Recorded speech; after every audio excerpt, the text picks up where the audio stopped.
એક્સના 65% એ વાયના 39% બરાબર છે. તો આપણને એક્સ અને વાયનું ગુણોત્તર શોધવાનું છે. એક્સના 65% એટલે કે એક્સ ગુણ્યા 65% ઇઝ ઇક્વલ્સ ટુ વાયના 39% એટલે કે વાય ગુણ્યા 39%. આ પર્સન્ટેજ બંને સાઈડ કેન્સલ થઈ જશે. એક્સ ગુણ્યા 65 ઇઝ ઇક્વલ્સ ટુ વાય ગુણ્યા 39. તો કે એક્સને આપણે આ સાઈડ ઇઝ ઇક્વલ્સ ટુની લાવીએ તો એક્સના છેદમાં વાય અને 39ના છેદમાં 65.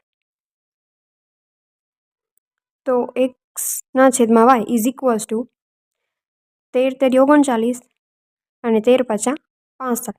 આ 13 ઉડી જાય તો કે 3ના છેદમાં 5. એનું ગુણોત્તર કેટલું આવે? એક્સ અનુપાત વાય ઇઝ ઇક્વલ્સ ટુ 3:5.